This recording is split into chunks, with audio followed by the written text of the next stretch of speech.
வணக்கம், welcome to stay hungry Tamil. இந்த வீடியோவில் நாம் பார்க்க போகிறது வாட்ஸ்அப்போட நியூ ப்ரைவசி பாலிசி.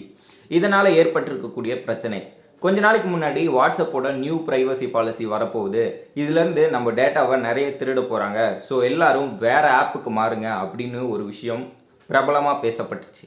ஸோ இந்த பிரச்சனைனால நிறைய பேர் சிக்னல், டெலகிராம் இந்த மாதிரியான ஆப்புக்கு நாங்கள் மாற போகிறேன் அப்படின்னு வாட்ஸ்அப்பில் ஸ்டேட்டஸ் போட்டு, இதுதான் என்னோட கடைசி ஸ்டேட்டஸ், இனிமேல் நான் வாட்ஸ்அப்பை யூஸ் பண்ண மாட்டேன் அப்படின்னு சொல்லி ஸ்டேட்டஸ் போட்டிருப்பாங்க. அவங்க எல்லாரும் இப்போ சிக்னலும் டெலகிராமும் யூஸ் பண்ணிட்டு இருக்காங்களா அப்படின்னு கேட்டிங்கன்னா கண்டிப்பாக கிடையாது.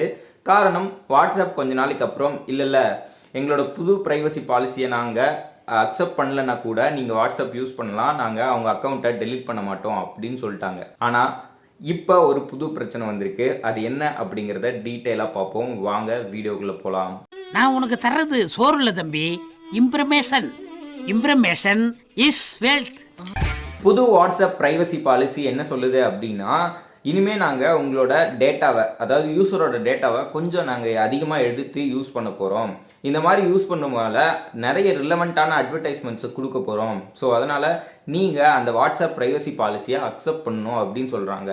அப்படி நாங்கள் அக்செப்ட் பண்ணாமல் விட்டால் என்ன ஆகும் அப்படின்னு கேட்டிங்கன்னா, இனிமேல் உங்களோட வாட்ஸ்அப்போட ஒவ்வொரு ஃபீச்சர்ஸும் கட் ஆகிட்டே வரும். அதில் முதல்ல நீங்கள் சேட் பண்ண முடியாது. உங்கள் சேட் லிஸ்ட் அப்படிங்கிறது மொத்தமாக காட்டாது, இனிமேல் காட்டாது, யூஸ் பண்ண முடியாது அப்படின்னு சொல்கிறாங்க. இப்படியே நீங்கள் தொடர்ந்து அக்செப்ட் பண்ணாமையே இருந்தீங்க அப்படின்னா கொஞ்சம் கொஞ்சமாக அடுத்து இன்கமிங் கால் பண்ணுறது, வீடியோ கால் பண்ணுறது, நோட்டிஃபிகேஷன், இந்த மாதிரி ஒவ்வொரு ஃபீச்சர்ஸையாக நாங்கள் கட் பண்ணிகிட்டே வரப்போகிறோம் அப்படின்னு சொல்கிறாங்க. சரி, டேட்டாவை எடுத்து யூஸ் பண்ணுறது அப்படிங்கிறது என்னன்னு தெரியல ப்ரோ, கரெக்டாக சொல்லுங்கள் அப்படின்னு கேட்டிங்கன்னா, டேட்டாவை எடுத்து யூஸ் பண்ணுறது அப்படிங்கிறது பொதுவாக வாட்ஸ்அப் அப்படிங்கிறது அதில் எந்த ஒரு அட்வர்டைஸ்மெண்ட் ரன் ஆகாது. வாட்ஸ்அப்புக்கு ப்ராஃபிட் அப்படின்னு ஒன்று வேணும் இல்லையா? சரி, இந்த அட்வர்டைஸ்மெண்ட்டை வாட்ஸ்அப்பில் கொண்டு வருது அப்படிங்கிறது சில நாட்களுக்கு முன்னாடி பேசப்பட்டுச்சு. வாட்ஸ்அப்பில் அட்வர்டைஸ்மெண்ட் வந்தால் எப்படி இருக்கும் அப்படின்னு பாருங்கள். நீங்கள் இப்படி சேட் பண்ணிகிட்டே இருப்பீங்க, திடீர்னு ஒரு 5 செகண்டுக்கோ இல்லை 10 செகண்டுக்கோ ஒரு அட்வர்டைஸ்மெண்ட் ப்ளே ஆகுது. நீங்கள் சேட் பண்ணி ஒரு முக்கியமான விஷயத்தை சேட் பண்ணிட்டு இருக்கீங்க, திடீர்னு வீடியோ கால் பண்ணிட்டு இருக்கும்போது திடீர்னு ஒரு 10 செகண்டுக்கு அட்வர்டைஸ்மெண்ட் ப்ளே ஆகுது, அதுக்கப்புறம் ஸ்கிப் கொடுக்குறீங்க. எப்படி இருக்கும்? ஒரு யூஸரோட எக்ஸ்பீரியன்ஸ் நல்லா இருக்காது. அதனால தான் வாட்ஸ்அப்பில் அட்வர்டைஸ்மெண்ட் கொடுக்க முடியாது அப்படிங்கிற ஒரு பிரச்சனை வந்தது. சரி, அப்புறம் எப்படி ஏர்ன் பண்ணுறது அப்படிங்கிறத வாட்ஸ்அப் யோசிக்குது. ஸோ அதுக்கு முன்னாடி இந்த டேட்டாவை எடுக்கிறது அப்படிங்கிற பிரச்சனை எப்படி ஆரம்பிச்சது அப்படிங்கிறத பார்ப்போம். வாட்ஸ்அப் பொறுத்த வரைக்கும் நல்ல யூசர் எக்ஸ்பீரியன்ஸ் கொடுக்கணும், நடுவில் அட்வர்டைஸ்மெண்ட் கொடுக்கக்கூடாது அப்படிங்கிறது தான் முதல்ல ஆரம்பிக்கப்பட்டது. எப்போ இது மாற ஆரம்பிச்சது அப்படின்னு கேட்டிங்கன்னா, 2014 அப்போ ஃபேஸ்புக் வாட்ஸ்அப்பை வாங்குறாங்க. இப்படி வாங்கினதுக்கப்புறம் 2016 ஒரு புது ப்ரைவசி பாலிசியை அப்டேட் பண்ணுறாங்க. அது என்ன அப்படின்னா, உங்களோட ஃபோன் நம்பர் எல்லாத்தையும் நாங்கள் ஃபேஸ்புக்கோட இன்டகிரேட் பண்ண போகிறோம். இதனால் மோர் ரிலவெண்ட் ஆட்ஸ், அதாவது உங்களுக்கு தகுந்த அட்வர்டைஸ்மெண்ட்டை நாங்கள் கொடுக்கறதுக்காக உங்களோட ஃபோன் நம்பரை நாங்கள் இன்டகிரேட் பண்ணுறோம் அப்படின்னு சொல்கிறாங்க. அதாவது ஃபேஸ்புக்குங்கிறது ஒரு தனி ஆப், வாட்ஸ்அப் அப்படிங்கிறது ஒரு தனி ஆப். இப்போ ஃபேஸ்புக்கில் தான் அட்வர்டைஸ்மெண்ட் ரன் ஆகுது, இதில் ரெவன்யூ வந்துகிட்டு இருக்கு. வாட்ஸ்அப்பில் எந்த ஒரு அட்வர்டைஸ்மெண்ட்டும் ரன் ஆகலை. இதை ஃபேஸ்புக் வாங்குறதுனால என்ன பிரயோஜனம் ஆக போகுது? எப்படியாவது அதுலேருந்து ரெவன்யூ எடுக்கணும். அந்த ரெவன்யூக்காக தான் ஃபேஸ்புக் 2014 ரிலீஸ் பண்ணுற ப்ரைவசி பாலிசியில் உங்களோட ஃபோன் நம்பரை நாங்கள் யூஸ் பண்ணிக்கிறோம் அப்படின்னு சொல்கிறாங்க. ஸோ இதனால் நாங்கள் ரிலவெண்ட் அட்வர்டைஸ்மெண்ட் கொடுக்கறதுக்கு எங்களுக்கு யூஸ் ஆகும் அப்படின்னு சொல்கிறாங்க. ஸோ இந்த இடத்துல யோசிச்சு பார்த்தீங்கன்னா உங்களுக்கு தெரியும், உங்களோட டேட்டாவை எடுக்கிறாங்க, அந்த டேட்டாவை யூஸ் பண்ணி ரிலவெண்ட்டான அட்வர்டைஸ்மெண்ட் கொடுக்குறாங்க. இன்னும் சிம்பிளாக சொல்லணும் அப்படின்னா, நீங்களும் உங்கள் ஃப்ரெண்டும் ஒரு ஷூ வாங்குறத பற்றி பேசிகிட்டு இருக்கீங்க அப்படின்னு வச்சுப்போம். இதை பேசி முடிச்சுட்டு கொஞ்ச நேரத்துக்கு அப்புறம் ஃபேஸ்புக் ஓப்பன் பண்ணிங்க அப்படின்னா ஷூ சம்மந்தமான விளம்பரங்கள் உங்களுக்கு காமிக்கப்படும். நீங்கள் என்ன பற்றி பேசுனீங்களோ அதை பற்றின விளம்பரங்கள் உங்களுக்கு காமிக்கும். இந்த மாதிரியான எக்ஸ்பீரியன்ஸ் எத்தனை பேருக்கு நடந்திருக்கு அப்படிங்கிறத கமெண்ட் செக்ஷனில் சொல்லுங்கள். ஸோ இதுதான் ஃபோன் நம்பரை இன்டகிரேட் பண்ணுறது. அப்போ நம்மளோட டேட்டாவை ஏதோ ஒரு வகையில் ஃபேஸ்புக் எடுத்து அதன் மூலயமா அட்வர்டைஸ்மெண்ட் போட்டு சம்பாதிக்கிறாங்க அப்படிங்கிறதா நிதர்சனம். ஸோ இது 2016 நடந்தது. 2020 டைமில் இதே மாதிரி ஒரு புது ப்ரைவசி பாலிசி ரிலீஸ் பண்ணாங்க. அதை அக்செப்ட் பண்ணியே ஆகணும், இல்லைன்னா உங்களோட அக்கௌண்ட் டெலீட் ஆயிரும் அப்படிங்கிற அளவுக்கு ஒரு பெரிய ஒரு அப்டேட்டை கொடுத்தாங்க. இதனால் நிறைய பேர் இனிமேல் வேறு அப்ளிகேஷனுக்கு போயிடலாம், சிக்னல், டெலகிராம் இந்த மாதிரியான அப்ளிகேஷனுக்கு போயிடலாம், இதுதான் என்னோட கடைசி வாட்ஸ்அப் ஸ்டேட்டஸாக இருக்க போது, நான் I'm going to delete the WhatsApp அப்படின்னு நிறைய பேர் ஸ்டேட்டஸ் போட்டிருப்பாங்க, அது உங்களுக்கே தெரியும். அதுக்கப்புறம் கொஞ்ச நாள் கழிச்சு இது வேற மாதிரி பிரச்சனை போகுது அப்படின்னு நினச்சிட்டு வாட்ஸ்அப் என்ன சொன்னாங்க அப்படின்னா, உங்கள் அக்கௌண்ட்லாம் டெலீட் பண்ண மாட்டோம், இட்ஸ் ஓகே, நாங்கள் சும்மா சொன்னோம், நீங்கள் வந்து யூஸ் பண்ணிக்கோங்க, அக்செப்ட் பண்ணலாம் பரவாயில்ல அப்படின்னு சொல்லிட்டாங்க.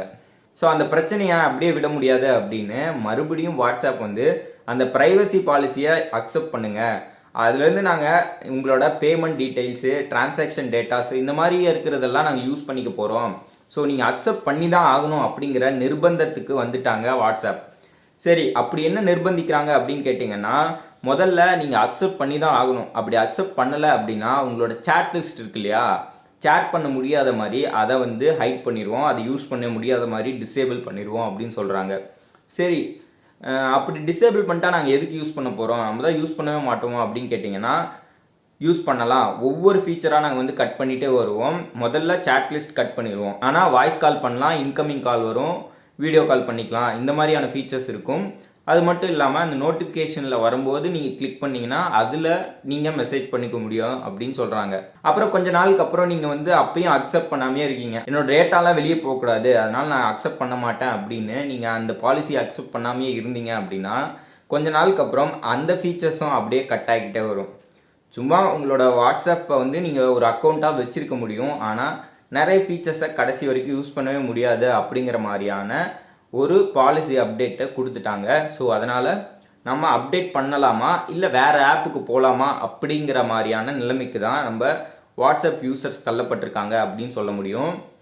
ஸோ வாட்ஸ்அப் யூசருக்கு 2 விதமான ஆப்ஷன் தான் இருக்குது. ஒன்று, இந்த ப்ரைவசி பாலிசி எனக்கு பிடிக்கல, என்னோட டேட்டாவை யாரும் யூஸ் பண்ணுறது எனக்கு பிடிக்கல, நான் ப்ரைவேட்டாக தான் வச்சுக்க விரும்புகிறேன் அப்படின்னு நீங்கள் நினச்சிங்கன்னா இந்த ப்ரைவசி பாலிசியை நீங்கள் அக்செப்ட் பண்ணாமல் வேறு அப்ளிகேஷனுக்கு போகிறது நல்லது.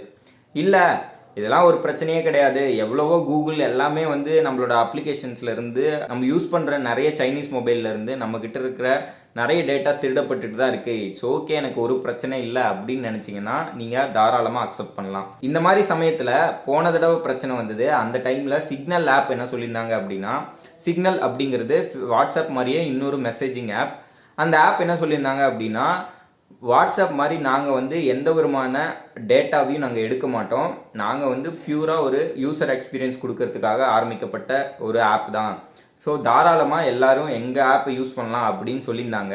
ஸோ சிக்னல் ஆப்புக்கு நீங்கள் மாறணும் அப்படின்னு நினச்சா கூட நீங்கள் மாறிக்கலாம். ஆனால் சிக்னல் ஆப் இன்னொரு பிரச்சனை இருக்குது, உங்ககிட்ட இருக்க கான்டாக்டில் இருக்க எல்லாரும் சிக்னல் ஆப்பும் யூஸ் பண்ணணும், இல்லைன்னா என்ன ஆகும் அப்படின்னா, யாருமே இல்லாத கடையில யாருக்குடா தியேட்டர்.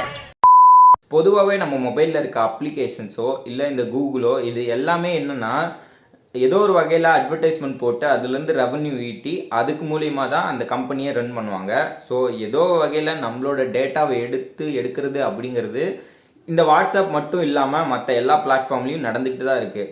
ஸோ இந்த ப்ரைவசி பாலிசி மூலிமா என்னோட டேட்டாவை நான் ப்ரொடெக்ட் பண்ணிக்கணும் அப்படின்னு நினைக்கிறீங்கன்னா அக்செப்ட் பண்ணாதீங்க.